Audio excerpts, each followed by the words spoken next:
მოგესალმებით, თქვენ უყურებთ სპეციალურ გამოშვებას ღია ეთერი TV4-ზე. მე ჟურნალისტი ნანუკა მაღლაკელიძე ვარ. უპირველესად გაგაცნობთ ქვემო ქართლის მხარეში მიმდინარე მთავარ სიახლეებს. რუსთავის ცხელების ცენტრში მოთავსებულ 6 პაციენტს COVID-19 არ დაუდასტურდა. პაციენტების ბიოლოგიური საკვლევი ნიმუში ლუგარის ლაბორატორიაში გუშინ გაგზავნეს და პასუხები დღეს დილით გახდა ცნობილი. დღეს ცენტრში 3 ახალი პაციენტია მოთავსებული, 3-ვე მათგანი რუსთაველია. ადგილობრივი სპეციალისტები ახალ პაციენტებს ტესტ კორონავირუსზე დღის განმავლობაში ჩაუტარებენ და ლუგარის ლაბორატორიაში გადააგზავნიან. პასუხები პროტოკოლის თანახმად 24 საათში გახდება ცნობილი. კორონავირუსის პანდემიის გამო შეზღუდვების შემსუბუქების შემდეგ რუსთავში პირველი ველომსვლელობა მოეწყო. ტრადიციულ ველომსვლელობას მასშტაბური ხასიათი ჰქონდა და ღონისძიებაში მონაწილეთა რეკორდული მაჩვენებელი დაფიქსირდა. მსვლელობა, რომელშიც 100-ზე მეტი ველომოყვარული ჩაერთო, ქალაქის შემოსასვლელიდან დაიწყო და მერიის წინ მდებარე თავისუფლების მოედანზე საქველმოქმედო აქციით დასრულდა. ღონისძიების ერთ-ერთი ორგანიზატორისა და ასოციაცია რუსთაველოს დამფუძნებლის გიგა ძულიაშვილის განცხადებით, რუსთაველმა ველომოყვარულებმა სოციალური აქცია 7 წლის ნატალის დასახმარებლად გამართეს, რომელსაც უმძიმესი დიაგნოზი ოსტეოგენური სარკომა დაუდგინდა. სოციალური აქციის ფარგლებში მერიის წინ შეკრებილ აუდიტორიას მუსიკალური ნომრების მოსმენის შესაძლებლობაც ჰქონდათ. დაახლოებით 3 თვიანი შესვენება ჰქონდა ამ პანდემიის გამო და ამ შეზღუდვების შემდეგ უკვე დავგეგმეთ დღევანდელი მსვლელობა, საკმაოდ დიდი დაინტერესება გამოიწვიათ. დღევანდელი მსვლელობა მიუძღვენით ნატალის როგორც იცით, მას დაუდგინდა აუთვისებიანი სივსივნე და დღევანდელი მსვლელობით და კონცერტით შევეცადეთ შეგვეგროვებინა რაღაც თანხა. ნამდვილად რაც ჰქონდა დასახული, იმ მიზანს მივახცეთ, ნატალის დავეხმარებით და ასევე ჩვენი მსვლელობით მოუწოდებთ ხალხს, რომ ეკოლოგიურად სუფთა ტრანსპორტზე გადაჯდნენ. ეს მსვლელობა მიუძღენით სრულიად პატარა ნატალიას. ეს ადამიანი, ეს პატარა ანგელოზი იბრძვის სიცოცხლისთვის და ჩვენი მსხვილი რაც შეგვიძლია დაუდგებით გვერდში. ეს მსვლელობა იქნება განხნევების კუთხით იქნება კარგი ამ ბავშვისთვის და ასევე ვაგროვებთ თანხას, რომელსაც შემოწირულობის სახით გადაურიცხავთ მერე ნატალიას მშობლებს. საცურაო აუზები და სპორტული დარბაზები შრომის ინსპექციის შემოწმების შემდეგ გაიხსნება. აღნიშნული გადაწყვეტილება პრემიერ-მინისტრის ხელმძღვანელობით მოქმედმა უწყებათა შორისმა საკოორდინაციო საბჭომ დღევანდელ ხდომაზე მიიღო. აუზებისა და სპორტ დარბაზებისთვის დადგენილ რეგულაციებს შრომის პირობების ინსპექტირების დეპარტამენტი დღეს გამოაქვეყნებს და ხვალიდან მოთხოვნის შესაბამისად დაიწყებს შემოწმებას. საცურაო აუზები და სპორტ დარბაზები, რომლებიც წარმატებით გაივლიან ინსპექტირებას, დაუყოვნებლივ შეძლებენ ფუნქციონირების განახლებას. ამასთან დღეიდან უკვე დასაშვებია ტრენინგებისა და კონფერენციების ჩატარება დახურულ სივრცეშიც. ასევე გაიხსნა პროფესიული საგანმანათლებლო დაწესებულებები, რომლებაც ჯანდაცვის სამინისტროს შრომის ინსპექციის შემოწმების შედეგად დადგენილი სტანდარტები დააკმაყოფილეს. დასაშვები გახდა ასევე ღია სივრცეში არსებული ატრაქციონების ფუნქციონირებაც. საცურაო აუზები და სპორტ დარბაზები დაიწყებენ ფუნქციონირებას, მას შემდეგ რაც ისინი გაივლიან შრომის ინსპექციის კონკრეტულ შემოწმებას. აქვე მინდა გითხრათ, რომ შრომის ინსპექცია უახლოეს პერიოდში გამოაქვეყნებს იმ რეგულაციებს, რა რეგულაციებიც იარსებებს ამ ორგანიზაციებისთვის, თუმცა ხაზს გაუსვამ იმას, რომ ეს არ იქნება მათთვის სიურპრიზიან სიახლე, ვინაიდან ჩვენ უკვე დიდი ხანია, როგორც ბიზნეს ომბუდსმენი, ასევე შრომის ინსპექციის წარმომადგენლები და ასევე ამ ბიზნესის წარმომადგენლები დიდი ხანია საკონსულტაციო რეჟიმში მყოფებიან და ყველა შეზღუდვა და ყველა რეგულაცია არის მათთან ერთად გავლილი და შესაბამისად კიდევ ერთხელ გავიმეორებ, მას შემდეგ რაც ისინი გაივლიან შრომის ინსპექციის ინსპექტირებას, მათ შეეძლებათ განაახლონ ფუნქციონირება. აქვე მინდა ერთიანი ეროვნული გამოცდების პირველი სესია ქართულ ენასა და ლიტერატურაში დასრულდა. შეფასებისა და გამოცდების ეროვნული ცენტრის ინფორმაციით, გამოცდების პირველმა დღემ მშვიდ ვითარებაში ჩაიარა. ქვეყნის მასშტაბით 24 საგამოცდო ცენტრში ტემპერატურის გამო გამოცდაზე არ დაიშვა მხოლოდ 2 აბიტურიენტი. ჯანდაცვის სამინისტროს რეკომენდაციების დაცვით მიმდინარეობდა საგამოცდო პროცესი რუსთავის ცენტრში. რუსთავის საგამოცდო ცენტრის ადმინისტრატორის ზვიად მურადაშვილის ინფორმაციით, გამოცდაზე რეგისტრირებული 307 აბიტურიენტიდან ქართული ენისა და ლიტერატურის გამოცდაზე 14 გამოსაცდელი არ გამოცხადდა. მისივე ცნობით, ცენტრში მისულ რამდენიმე აბიტურიენტს ტემპერატურა 37.1-დან 37.2 გრადუსამდე დაუფიქსირდა, თუმცა რეკომენდაციების თანახმად გარკვეული დროის შემდეგ აბიტურიენტებს თერმოსკრინინგი კიდევ ერთხელ ჩაუტარეს და მათ ტემპერატურა აღარ აღენიშნებოდათ. შესაბამისად, ყველა აბიტურიენტი გამოცდაზე დაიშვა. ცნობისთვის, ერთიანი ეროვნული გამოცდები ქართულ ენასა და ლიტერატურაში 9 საათზე დაიწყო და 3 დღის განმავლობაში ერთ სესიად ჩატარდება. დღეს მიმდინარეობდა ქართულ ენასა და ლიტერატურაში გამოცდა. დატვირთული იყო 31+1 სარეზერვო სექტორი, 307 აპლიკანტიდან 14 არ გამოცხადდა. ყოველგვარი წესების დაცვით მიმდინარეობდა რეგისტრაცია, ანუ გადიოდნენ აპლიკანტები დეზობარიერს და თერმოსკრინინგს. შემოსვლის დროს რამოდენიმე აპლიკანტს აღენიშნებოდა სიცხე 37 და 1, 37 და 2. მოვასვენეთ გრილ ადგილას, 15 წუთის შემდეგ უკვე სიცხე აღარ ჰქონდათ და დავიშვენ გამოცდაზე. რთული მართლა არაფერი არ ყოფილა და მე პირადად გამიადვილდა ესე მოკლედ რო ვთქვი. ვებხის წყალოსანი შევხვდა, მაგრამ უცხო ტექსტი ვწერე, ცოტა ვერსულასავით, მაგრამ უცხო ტექსტი მაინც მიადვილა და დავწერებ. ჩვენურად რაღაც მაღალ კლასს ველოდება. თაობა, რომელმაც სწავლა 2008 წელს რუსეთ-საქართველოს ომის დროს დაიწყო და 2020 წელს კორონავირუსის პანდემიის პირობებში დაასრულა. აბიტურიენტები, რომლებსაც სირთულეებთან გამკლავება სხვადასხვა მძიმე ვითარებაში უწევდათ, როგორ მიმდინარეობდა 2020 წლის ერთიანი ეროვნული გამოცდები და რა დასკვნების გაკეთების შესაძლებლობას იძლევა პირველი საგამოცდო სესია. თემაზე სასაუბროდ განათლების ექსპერტი თამარ მოსიაშვილი გვიერთდება.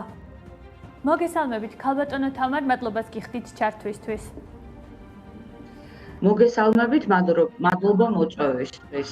უპირველესად, ქალბატონო თამარ, დღევანდელი პირველი საგამოცდო დღე უკვე დასრულდა და გამოიკვეთა ასეთი სურათი, რომ ორი აბიტურიენტი მაღალი ტემპერატურის გამო და არსებული რეკომენდაციების კვალდაკვალ ვერ მოახერხეს თქვათ შესვლა საგამოცდო ცენტრში და მოიხსნენ საგამოცდო პროცესიდან.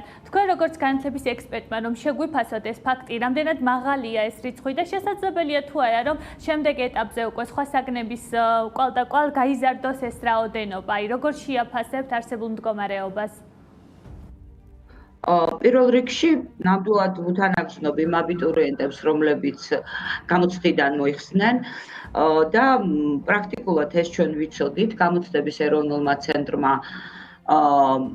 თქვათ ეპიდემიოლოგებისა და ექიმების რეკომენდაციით შეიმუშავა წესები,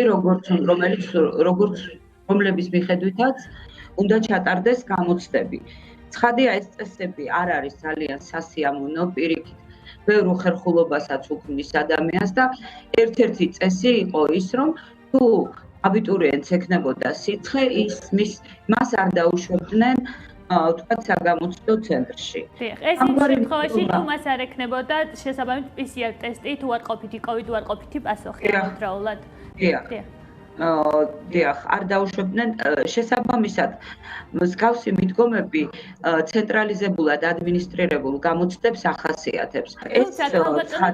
აქვე მინდა გკითხოთ, ეს არის პირველი გამოცდა COVID-ის პანდემიის ფარგლებში ჩატარებული და შესაძლოა წლების გამოცდილებამ თუნდაც სხვების მაგალითზე რაღაც გასწავლოს, ბევრი რამ გასწავლოს, მაგრამ ეს ხომ პირველი იყო აბიტურიენტებისთვის, ისედაც უჩვეულო წერი ჰქონდათ აბიტურის და ასევე პანდემიის COVID-19-ის პირობებში პირველი ერთიანი ეროვნული გამოცდები. უნდა ყოფილიყო თუ არა უფრო ლოიალური მიდგომები? თუ გამოცდების ცენტრალიზებულ ფორმატზე ვსაუბრობთ, როგორც დღეს ხდება აბიტურიენტების თქვათ მიღება უნივერსიტეტებში, მე ვერ ვხედავ შესაძლებლობას, რომ უფრო ლოიალურად ჩატარებულიყო. თუ ვსაუბრობთ რა უნდა შეიცვალოს, ცხადი აქ შეიძლება ითქვას, რომ დღეს უნივერსიტეტების როლი აბიტურიენტების მიღებაში პრაქტიკულად არ არსებობს. ასევე გამოცდები ტარდება წელიწადში ერთხელ. ხო, ეს ყველაფერი არის სისტემის ხარვეზა.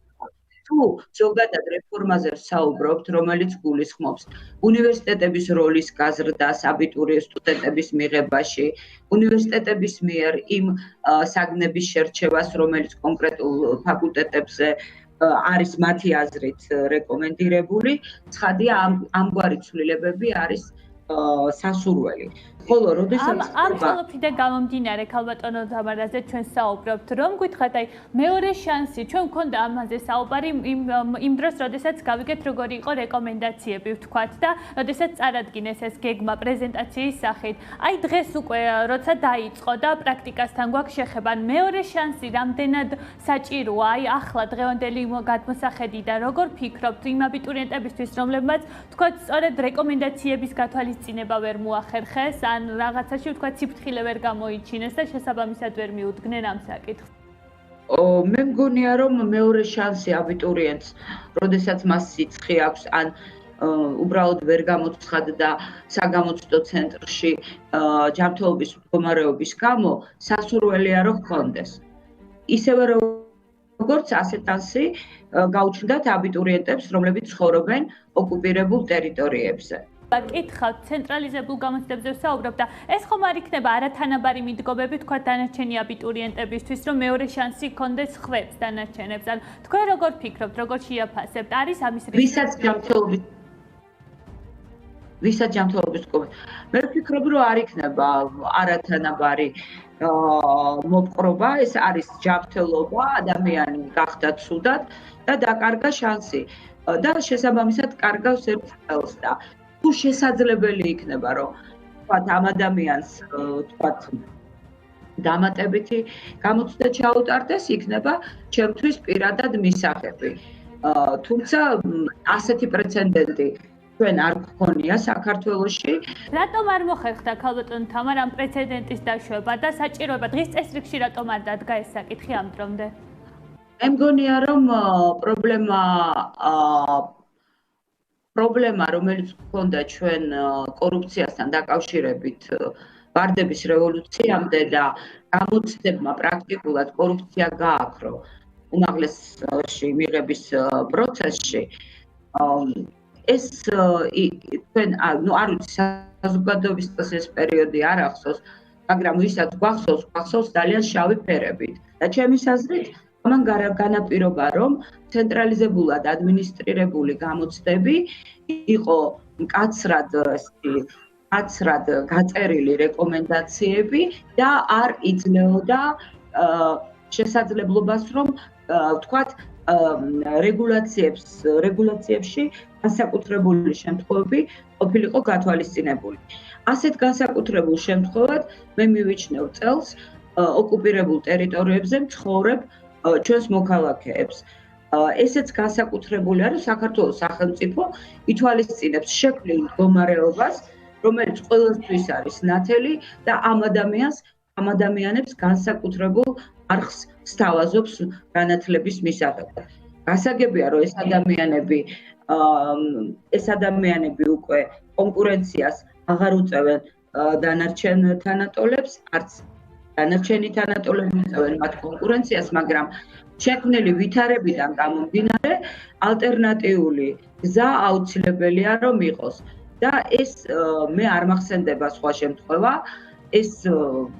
ეს არის ჩემს აზრით პირველი შემთხვევა, როდესაც ამ ადამიანებს შეუძლიათ ასე გახდნენ სტუდენტები, რაც თავისთავად არის მისასალმებელი. ბოლოს მინდა ვკითხოთ, ანუ დღეს უკვე დაიწყო ერთიანი ეროვნული გამოცდები და გაგრძელდება 25 ივლისის ჩათვლით. საკმაოდ გახანგრძლივებული პერიოდი იქნება იმის გამო, რომ შესაბამისი რეკომენდაციების დაცვით ხდება გამოცდების ჩატარება. თქვენი პროგნოზი გითხარით, მოლოდინები როგორია? შესაძლებელია თუ არა, რომ დღეს ეს ორი აბიტურიენტს კიდევ დაემატოს და გაიზარდოს ეს რაოდენობა? აი როგორც განათლების ექსპერტმა, აი როგორია თქვენი პროგნოზი, რო გითხრათ? ცხადია, რომ გაიზრდება რაოდენობა, კიდევ აღმოჩნდებიან აბიტურიენტები, რომელსაც ექნებათ თქვათ სიცხე და არ დაუშვებენ მათ გამოცდაზე. არც გამორიცხავ იმის ალბათობას, რომ რომელიმე აბიტურიენტს დააგვიანდეს საგამოცდო ცენტრში შესვლა. ეს ცხადია არ გამორიცხავ. ასეთი შემთხვევები შეიძლება რომ იყოს. ეს არის სამწუხარო რეალობა. მინდა მოგახსენოთ, ცხადია. მართალია დაგვიანებულ აბიტურიენტებს არ უშვებდნენ არც ადრე გამოცდებზე, მაგრამ ახლა ამას დაემატა, ვთქვათ, სიცხე, ტემპერატურა, რომელიც შეიძლება იყოს ნერვიულობის შედეგი, იმიტომ რომ ზოგიერთ ადამიანს ნერვიულობაზე ვთქვათ სიცხე უწევს და ვთქვათ, ეს არ იყოს თქვათ ვირუსის გამო, არავინ არ იცის. ეს არის განსაკუთრებული შემთხვევა და მე მინდა აბიტურიენტებს ვუსურვო წარმატება, ისინი არიან განსაკუთრებული აბიტურიენტები და დღეს შემახსენეს, რომ ესენი არიან ადამიანები, რომლებმაც 2008 წელს დაიწყეს სწავლა სკოლაში, როდესაც ომი ახალი დამთავრებული იყო და საკმაოდ უჭირდა საქართველოს იმ პერიოდში, ძალიან მძიმე მდგომარეობა იყო, რუსაც საქართველოს ომს გულისხმობ და ახლა როდესაც ასევე უჭირს საქართველოს, რადგან უხილავ ვირუსთან ბრძოლაშია ჩაბმული და თუ მაშინ რუსეთის ოკუპაციამ შეგვიცვალა მთელი ცხოვრება, ხო? ახლა ამ ვირუსმა და ისე გამოვიდა, რომ ამ თაობას სკოლაში სწავლა დაიწყო ძიმე მდგომ ვითარებაში და ასეცავე უჩვეულო ვითარებაში დაასრულა. ამ თაობამ კარგად იცის, რას ნიშნავს შეცვლილი ცვალებადი რეალობა და კარგად ეგუება და ადაპტაციას გადისწავლობს ცხოვრებას, ასე რომ თქვა, წარმატებები ვუსურვოთ მათ და მადლობას გიხდით, რომ იყავით ჩვენი გადაცემის სტუმარი. წარმატებას გისურვებთ თქვენ. მადლობა, დიდი მადლობა. წარმატება. ტურ ოპერატორებისთვის, გიდებისა და მძღოლებისთვის ჯანდაცვის სამინისტროს მიერ შემუშავებულ რეკომენდაციებში ცვლილებები შევიდა. როგორ აისახა პანდემიის პირობებში შეჩერებული ტურისტული მარშრუტები გიდების შემოსავლებზე და რატომ უჩნდებათ მათ განცდა, რომ სახელმწიფო უსამართლოდ ექცევათ? თემაზე სასაუბროდ ღია ეთერის სტუდიას თვითდასაქმებული გიდი მარიამ ქალებაშვილი უერთდება. მოგესალმებით მარიამ, მადლობას გიხდით გადაცემაში მონაწილეობისთვის. გამარჯობა, გამარჯობა მოხალისეს. უპირველესად მექნება თქვენთან ზოგადი შეკითხვა. იცით რა მაინტერესებს რეკომენდაციები უკვე დამტკიცდა და იმასთან დაკავშირებით თუ როგორ უნდა მოიქცნენ ტურ ოპერატორები, გიდები და ასევე მძღოლები და რა წესები უნდა გაითვალისწინონ. აი რო გითხრათ ზოგადად რო შეგვიფასოთ, რა არის თქვათ დადებითი და უარყოფითი, ანუ რომელი რეკომენდაციაა თქვენთვის მისაღები და რომელია თქვათ სავალდებულო მოთხოვნა, ესე რომ დავარქვათ. ესე იგი, რამდენიმე მოთხოვნა არსებობს, ყველაზე მნიშვნელოვანია თერმოსკრინინგი, ანუ ტურის დაწყებამდე აუცილებელია რომ გიდმა თვითონ გაიზომოს სიცხე, ასევე მძღოლმაც, ინდივიდუალურად ყველას შეუმოწმოს ტემპერატურა, ვინც ჯგუფშია და შემდგომ ავიდნენ ავტობუსში და მოხდეს ამ ტურის განხორციელება. ასევე მნიშვნელოვანია ავტობუსში და დახურულ სივრცეებში ნიღბების ტარება და ზედაპირების დამუშავება სადეზინფექციო ხსნარებით.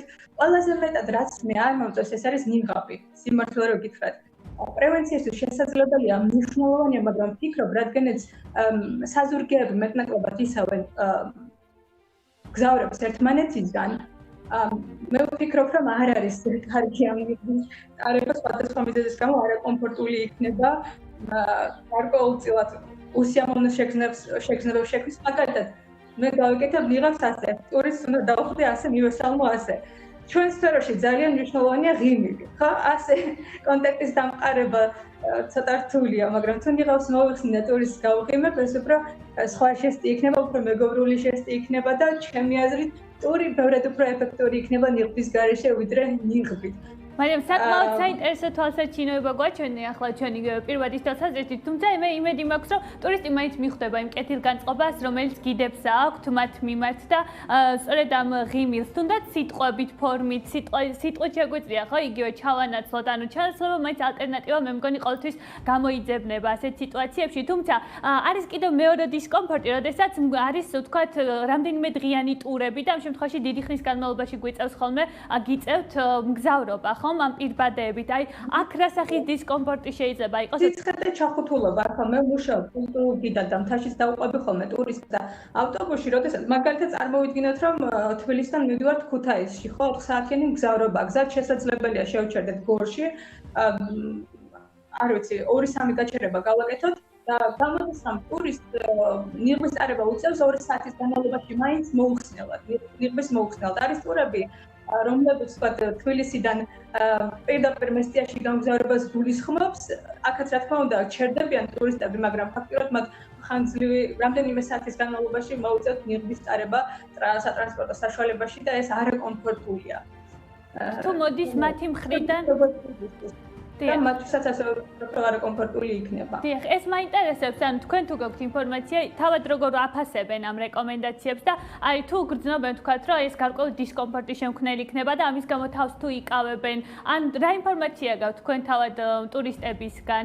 მე ესეთი კომპანიისთვის მუშაობ, შესაბამისად პირდაპირ ტურისტებთან ურთიერთობა არ მაქვს, თუმცა რამდენიმე ადამიანი უნდა ჩამოსულიყო, რომლებმაც უბრალოდ გადაიფიქრეს იმის გამო, რომ ივლისის მეორე ნახევარში უნდა ყოველდღე პირადი სტუმრები, თუმცა ვერ ჩამოდიან იქიდან გამომდინარე, რომ საზღვრები არ იხსნება და ძალიან ბუნდოვანი სიტუაცია საქართველოშიც და ევროკავშირის სახელმწიფოებს შორისაც როგორც ჩანს არაერთგვაროვანი წესებია საზღვრების გახსნასთან დაკავშირებით. ანუ თქვენ გულისხმობთ უცხო ქვეყნიდან ჩამოსულ ტურისტებს ამ შემთხვევაში და არა შიდა ტურისტულ მიმართულებებს? დიახ, რა თქმა უნდა, პრინციპში შემეძლია ადგილობრივ ტურებთან დაკავშირებითაც გითხრათ. მე მივიღე მონაწილეობა შიდა ტურიზმში, როგორც მოგვიწოდეს და სიმბოლურად ვთქვა, არ არის კომფორტული ნამდვილად, როდესაც მაგალითად გუდამაყრის ხეობაში ვიყავ რამდენიმე დღის წინ თბილისიდან გუდამაყრამდე შეუჩერებლი ვიარეთ დაახლოებით 2 საათნახევარი 3 საათი და მივიღებდი დავარღვიეთ რეკომენდაცია. მარიამ, ასევე მინდა ვკითხო, კომპენსაციასთან დაკავშირებით, რომელიც მთავრობამ დაანონსა, მე როგორც ვიცი, თქვენ მოხვდით იმ კატეგორიაში, უბრალოდ ვერ მოხვდით ვერცეთ კატეგორიაში, რომლებსაც ეკუთვნით ეს მიზნობრივი სოციალური დახმარება. ამასთან დაკავშირებით მოგვიყავით, როგორ აღმოაჩინეთ, რომ არც ერთ კატეგორიაში თქვენ როგორც გიდი და ადამიანი, რომელიც რამდენიმე თვის განმავლობაში ვერ მუშაობდა, ვერ იღებთ სოციალურ დახმარებას, რომელიც მთავრობამ დაანონსა. დაახლოებით 6 წელია, რაც მუშაობ გიდად ინგლისურ ენოვან გიდად, თითქმის ერთი და იგივე კომპანიისთვის წლების განმავლობაში და ეს კომპანია ყოველთვის სამართლიან იხდის იმ გადასახადს, როდესაც ხელფას მიირიცხავს, თუ არ ვცდები 20%-ია, რომელსაც ეს კომპანია იხდის სახელმწიფოს ბიუჯეტში. ანუ ეს ყველაფერი ხდება ძალიან პატიოსნად და ჩემს ხელფასი ანაზღაურება, რომელიც მე მიმიღია, ყოველთვის საბანკო ანგარიშზე ჩარიცხვით მოხდა და შესაბამისად კომპანიაც იხდის ამ გადასახადს. ამის მიუხედავად უნდა აღნიშნო, რომ იქ რამდენიმე ტერმინი უნდა გამოვყოთ, დაქირავებით დასაქმებული, რომელსაც მე არ წარმოვადგენ, მე ვარ თვით დასაქმებული, არ ვარ მცირე მეწარმე, მცირე ბიზნესს არ წარმოვადგენ, საშემოსავლო გადასახადს, ანუ ამ თვალსაზრისით არ ვიხდი და როდესაც ვავარყოდი, რომ კატეგორიას მივეკუთვნები და სისტემაში დავრეგისტრირდი ყოველი შემთხვევისთვის და განიხილება ჯერ კიდევ ეს ჩემი რეგისტრაცია მე მიმაკუთვნა სისტემა ავტომატურად თვით დასაქმებულ პირს, რომელიც არ არის რეგისტრირებული. იქიდან გამომდინარე, რომ სახელმწიფოს აქვს მოთხოვნა, რომ მე 2020 წლის პირველ კვარტალში უნდა მქონდეს დარიცხული ხელფასი. რაიმე ან უბრალოდ ანაზღაურება ასე მოვიხსენიოთ. ეს არ არის რადგანაც ტურიზმი სეზონური ის არის საქმიანობა, სამხარში მე ტური არ მქონია, არ მიმუშავე, შესაბამისად სახელმწიფოს მოთხოვნას ბოლომდე ვერ ვაკმაყოფილებდი და პირველ კვარტალში არ მქონია არანაირი ჩარიცხვა. გასაგებია. ანუ თქვენ როგორც გიდი, რამდენიმე თვის განმავლობაში, იმიტომ რომ ზამთრის ტურებს არ იღებთ, არ გქონდათ ისედაც შემოსავალი, შემდეგ უკვე პანდემიის გამო შეჩერდა თქვენი სამსახური და ახლა აღმოაჩინეთ, რომ ვერც თქვათ მთავრობის მიერ დაანონსებულ მიზნობრივ სოციალურ დახმარებას იღებთ. საბოლოოდ გითხავთ, ახლა რა ეტაპზეა ეს საკითხი და ელოდებით თუ არა ვთქვათ, რომ რომელიმე კატეგორიაში შეიძლება ვთქვათ მიგაკუთვნონ. რამდენიმე თუ არ ვცდები 1 კვირის წინ 10 დღის წინ ახალი ინფორმაცია მოვისმინე დასაქმებულებს, ქირავნობით დასაქმებულებს სახელმწიფომ შეუცვალა გარკვეული პირობები. ანუ მათ აღარ მოეთხოვებოდათ ის, რომ პირველ კვარტალში ქონოდათ ანაზღაურება მიღებული და სახელმწიფომ განაცხადა, რომ თუ 2019 წლის ივლისი, დეკემბრის პერიოდში ექნებოდა ზედიზედ 3 თვე ჩარიცხვა, მაშინ სახელმწიფო მათ მისცემდა კომპენსაციას, თუ არ ვცდები 1200 ლარიან კომპენსაციაზეა საუბარი. მაშინ იმედი გამისცა, რომ მეც მოხდებოდი ამ კატეგორიაში, რადგანაც 2019 წლის პერიოდში 6 თვის განმავლობაში მქონდა მუშაობდი თითქმის 6 თვე, შესაბამისად ანაზღაურებას მარიცხავდა, მაგრამ სამწუხაროდ მე არ ვარ ქირავნობით დასაქმებული, მე ვარ დასაქმებული. ანუ ფაქტობრივად თქვენ შეწყვიტეთ, მაინტერესებს რა ეტაპზეა ეს საკითხი, ანუ აღარ განიხილავთ თქვათ და ელოდებით სამსახურის გაგრძელებას, ანუ დახმარებას ელოდებით რაიმე ფორმით თუ აღარ განიხილება ეს საკითხი თქვენთვის? მოდი, პირველ რიგში ნანუკა ასე ვიტყოდი, ეს არის სამართლიანობის საკითხი, სახელმწიფო როგორ უდგება თავის მოქალაქეებს. 300 ლარი არ ვიცი რომ გადავხედოთ კომუნალური გადასახადები რამდენი გვაქვს თვის განმავლობაში ხო 300 ლარი ვიფიქრებ რომ ბევრი არაფერი არ არის ხომ მაგრამ ვცნობ ცოტა უსამართლობას და სახელმწიფოს მხრიდან არასწორ დამოკიდებულებას მოქალაქეების მხრიდან რომლებიც პატიოსნად ცხოვრობენ და მუშაობენ ამ ქვეყანაში. დიდი მადლობა მარიამ რომ იყავით ჩვენი გადაცემის სტუმარი წარმატებას გისურვებთ და გისურვებთ რომ მალე დაიწყოთ და შეუდგეთ თქვენ საქმიანობას დაუბრუნდეთ თქვენ საქმიანობას. დიდი მადლობა მეც იმედი მაქვს რომ აგვისტოში მაინც მივიღებ ტურისტებს და განვაახლებ ჩემს მოგზაურობას საქართველოში და საქართველოს გაცნობას უცხოელებისთვის. წარმატებებს გისურვებთ მარიამ. დიდი მადლობა, კარგად იყავით. გადაცემის შემდეგ ბლოკში საქართველოსა და მსოფლიოში მიმდინარე მთავარ მოვლენებს შევაჯამებთ. კონდიციონერი გქონდა ჩართული ოღონდ იმ შემთხვევაში, როდესაც პირბადეები გვეკეთა. თუ არა და პირბადის მოხსნის შემთხვევაში უკვე კონდიციონერს ვთავდით. შესვლისთანავე სიცხე გაგვიზომეს, ჩვენ დამკვირვებლებმა გვითხრეს, თუ გინდათ სიგრილეში და კონდიციონერის ჩართვა, შეგვიძლია ჩაგირთოთ კონდიციონერი და პირბადეები უდაგეკეთოთ და ამავე დროს თუ გინდათ რომ ფანჯრები გავყოთ და ჰაერი მოიძროს, შეგიძლიათ მოიხსნათ პირბადეები. სანამ შეგნით შევედოთ, მანამდე დისტანცია იყო ჩვეულებრივ დაცული. შეგნით რომ შევედოთ დეზინფექცია ჩაგვიტარდა. ეთერი შემოსული ფაქტორი იყო პირბადე. რაღაც ხრივ მიშლიდა ხოლმე არჩევის ყარაფერი. დღეს 9 საათიდან ერთიანი ეროვნული გამოცდები დაიწყო. მაღალი ტემპერატურის გამო ეროვნულ გამოცდებზე 2 აბიტურიენტი არ დაუშვეს. ეროვნული საგამოცდო ცენტრის ინფორმაციით გამოცდებზე აბიტურიენტთა 93%-ზე მეტი გამოცხადდა. ქონდა დაგვიანების 2 შემთხვევა. სარეზერვო სივრცეში განთავსდა ჯამში 4 აბიტურიენტი. რაც შეეხება გამოცდაზე არ დაშვების ფაქტს, მაღალი ტემპერატურის გამო იყო 2 ესეთი შემთხვევა. ორივე შემთხვევა იყო 38-მდე ტემპერატურა. კორონავირუსის გამო საგამოცდო ცენტრები ჯანდაცვის სამინისტროს და დაავადებათა კონტროლის ეროვნული ცენტრის მიერ დადგენილი წესებით მუშაობენ. რეკომენდაციის თანახმად აბიტურიენტებს გამოცდის მსვლელობისას პირბადის მოხსნის უფლება აქვთ. დასაშვებია კონდიციონერის ჩართვაც თუ საგამოცდო დარბაზში ტემპერატურა 30 გრადუსს გადააჭარბებს. სამუშაო მაგიდა წინა მხრიდან აღჭურვილია გამჭვირვალე დამცავი ფარით. მათ უნდა დაიცვან ფიზიკური დისტანცია და კართან შემდგომ უკვე რასაკვირველია დახვდებათ თერმოსკრინინგი. 27 გრადუსის ზემოთ 37.5-მდე სიცხის შემთხვევაში უნდა გქონდეთ დამადასტურებელი, ასე ვთქვათ, ცნობა, ეს არის PCR ტესტირების შედეგი, რომელიც უნდა იყოს უარყოფითი COVID ინფექციაზე. ეს ცნობა გაცემული უნდა იყოს თითოეული გამოცდა, ანუ ყოველი გამოცდის წინა 3 დღის განმავლობაში. PCR ტესტირება იქნება უფასო. ერთიანი ეროვნული გამოცდები ბათუმში, ფოთში, ზუგდიდში, ოზურგეთში, ქუთაისში, ახალციხეში, გორში, თბილისში, რუსთავში, თელავსა და ხულოში გახსნილ 24 საგამოცდო ცენტრში ტარდება. წელს გამოცდაზე 39,000-ზე მეტი აბიტურიენტი დარეგისტრირდა.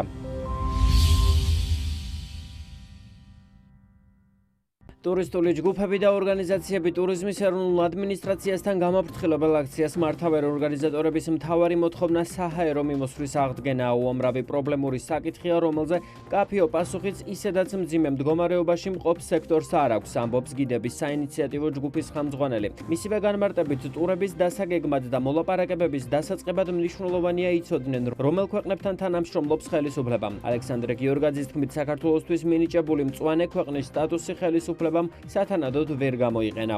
ერთ-ერთი მთავარი მოთხოვნა ჩვენი დღეს არის სწორედ ფრენების აღდგენა, ამ საზღვრების გახსნა, არა სახმელეთო, არამედ ფრენების აღდგენა, რაც მცირედით მაინც, ასე ვთქვათ, ამოასუნთქებდა სექტორს და გარკვეულ ინიექციას გაუკეთებდა, რადგან სრულად კატასტროფული მდგომარეობა ათასობით ადამიანი დარჩენილია უმუშევრად და იმისთვის რომ ჩვენ ვესაუბროთ ჩვენ პარტნიორებს ამათ ქვეყანას ჩვენ უნდა ვიცოდეთ სახელმწიფო ელაპარაკება თუ არა მათ.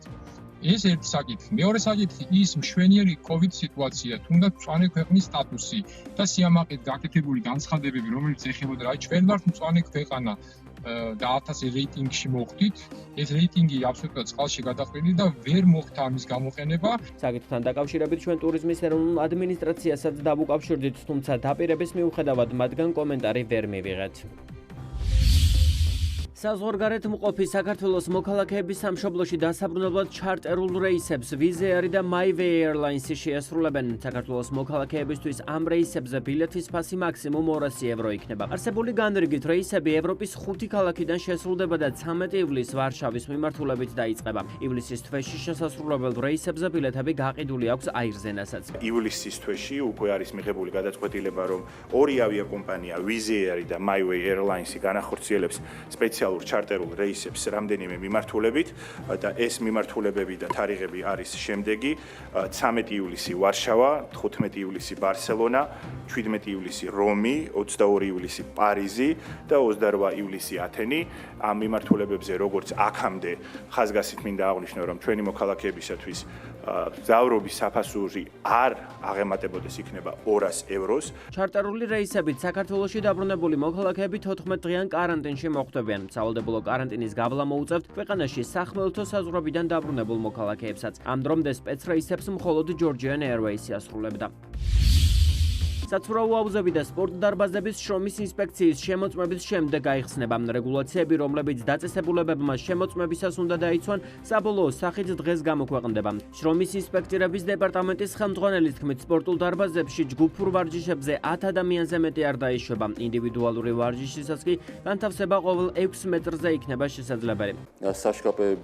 საშკაპები უნდა იყოს შესაბამისი ტიხრებით გამოყოფილი ერთმანეთისგან, ასევე კარადები უნდა იყოს გამოტოვებული ერთის მეშვეობით თითოეული ადამიანისთვის, პირსახელცები უნდა იყოს ერთჯერადი შეფუთვით და წესდება ლიმიტი ჯგუფური ვარჯიშების განხორციელებისას არაუმეტეს 10 ადამიანით მოხდება პროცედურის წარმართვა. რაც შეეხება აუზებს, ამ შემთხვევაში წყლის ლაბორატორიული კვლევა იქნება კოლიბაქტერიებზე მოთხოვნა და გადახრის შემთხვევაში უკვე მიკრობიოლოგიური კვლევა სრულფასოვანი განხორციელდება. კორონავირუსის პრევენციის გამო სპორტ დარბაზები და დახურული ტიპის საცურაო აუზები უკვე 4 თვეზე მეტია დახურულია.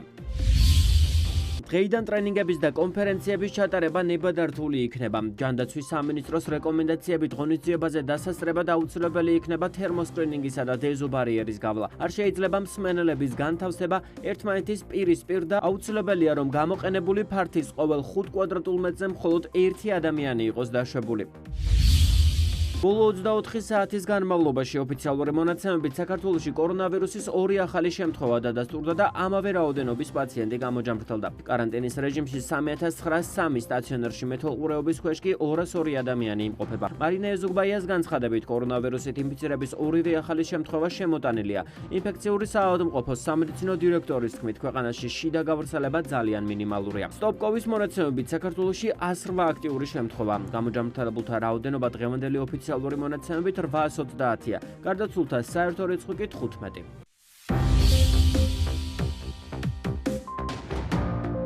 ასაფეთქებლებისა თუ ნარკოტიკების შემდეგ სნაიპერმა ძაღლებმა შესაძლოა ადამიანის ნერწყვით კორონავირუსის აღმოჩენაც შეძლოთ. გერმანიაში ქვეყნის შეიარაღებულ ძალებსა და ვეტერინარიის მედიცინის უნივერსიტეტის ერთობლივი კვლევის ფარგლებში ამ მიზნით 10 ძაღლს წვრთნიან. ავსტრალიაში კორონავირუსის გამო 2 შტატს შორის საზღვარი ჩაიკეტა. შტატებს შორის მიმოსვლა მას შემდეგ აიკრძალა, რაც ვიქტორიას ქალაქ მელბურნში COVID-19-ის ახალი შემთხვევების რიცხვმა იმატა. ადგილობრივი მთავრობის ბრძანებით მელბურნში 30-მდე უბანში მკაცრი სოციალური დისტანცირების წესები ამოქმედდა, ხოლო 9 საცხოვრებელ შენობაში სრული კარანტინია გამოცხადებული. როიტერსის ცნობით, ამ შტატებს შორის საზღვარი ბოლოს 1919 წელს ესპანური გრიპის დროს ჩაიკეტა. დიდი ბრიტანეთი ქვეყნის მუზეუმებს, თეატრებსა და სხვა კულტურულ ორგანიზაციებს კორონავირუსის პანდემიით მიყენებული ზარალის დასაძლევად 1.5 მილიარდი ფუნტით დაეხმარება. კულტურული ორგანიზაციების დასახმარებლად შექმნილ ფონდში 880,000 ფუნტი გრანტის, ხოლო 270,000 ფუნტის სესხის სახით გაიცემა. ეს იყო ჩემხევთ არსებული ინფორმაცია. მადლობა რომ გვიყურებთ. მომავალ შეხვედრამდე გემშვიდობებით.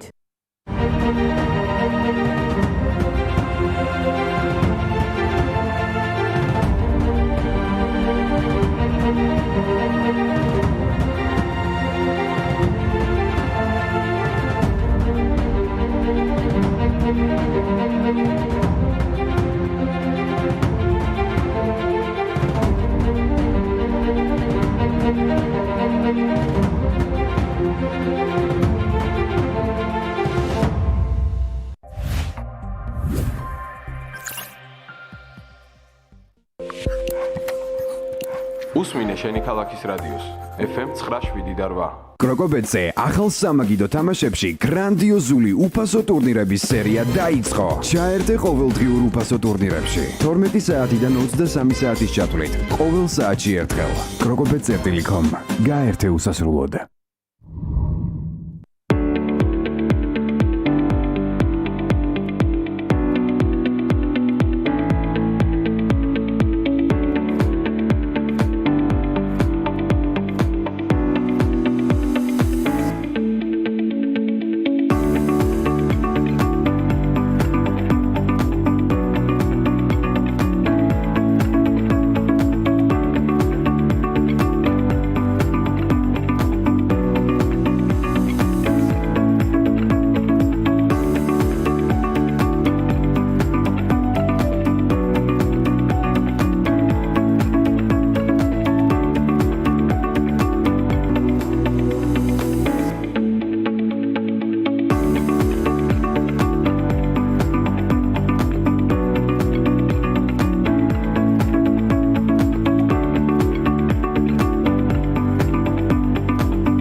ლონდონშიც კი მომიწია სწავლის გაგრძელება იმისათვის, რომ გამეგო პანდემიის დროს როგორ უნდა მოიქცეს ადამიანი. დიახ, უნდა იჯდეს სახლში. თქვენ ჩემო ძვირფასო ადამიანებო, იყავით სახლში, ჩართეთ პოზიტივი და უბრალოდ ისიამოვნეთ სახლში. პოზიტივი. მოძებნეთ თქვენი რეგიონის ყველა საკაბელო ქსელში.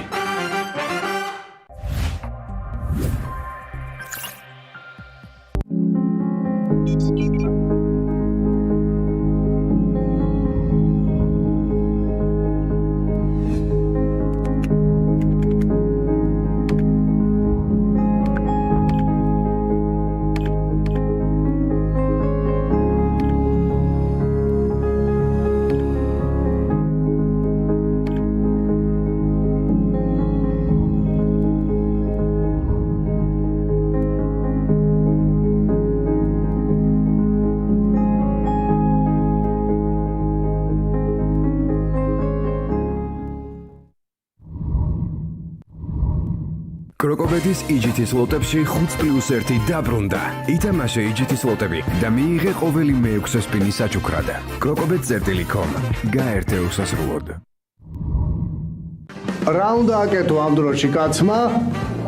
მაგალითად მოიმარაგე ნაზუქი, მოიმარაგე ცოცხალი, გაკიდე ჰამაკი ერთი კუთხიდან მეორე კუთხეში სახლში, წამოწექი და უყურე პოზიტივის. დარჩი სახლში და უყურე პოზიტივის უკვე ტელევიზორში. პოზიტივი. მოძებნეთ თქვენი რეგიონის ყველა საკაბელო ქსელში.